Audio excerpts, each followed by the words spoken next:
And Quebec's University Student Federation has confirmed it will return to negotiations with provincial authorities on Monday.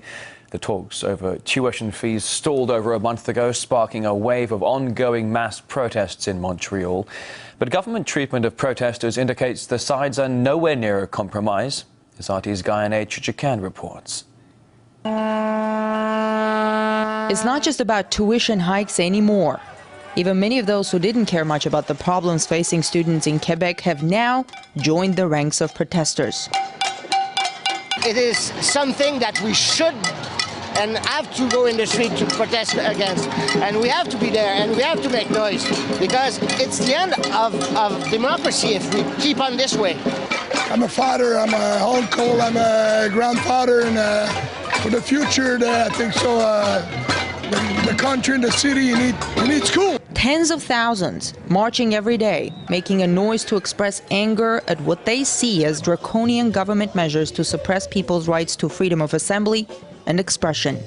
Earlier this month, the government here adopted an emergency anti-protest law to make it illegal to assemble without permission and to insist on a precise roadmap of any planned march or demonstration.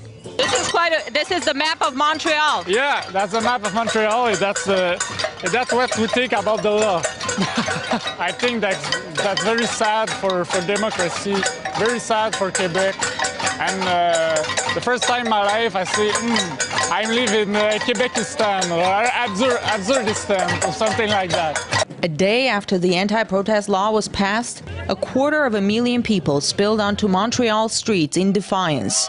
In a peaceful march, more than 700 were arrested in just one day. There were people coming out from the bar actually at that time, and they were arrested and they weren't going into the demonstration. There had been tear gas, there had been a lot of physical arrestation. But the people keep marching and banging their pots and pans, each now risking a fine of up to $5,000. When there's too many people, they can't arrest everybody.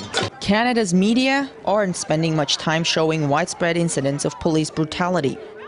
All journalists in Canada live with the politicians and live with the gang that are making the rules. So they don't want to get outside and see what's happening in the streets really.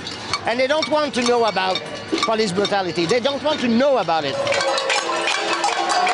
You can see how dramatically the protests have evolved over the past 3 months. In February, when they started, it was the students of Quebec versus the government of the province. The gatherings were generally very peaceful, but the police reaction was overwhelmingly harsh. And as if that wasn't enough, Quebec's leaders thought a quick fix law to quell the protests would spell the end, but it didn't. Now they're facing anger over fees and freedom. I'm Gayane Chichakyan from the streets of Montreal, Canada, RT.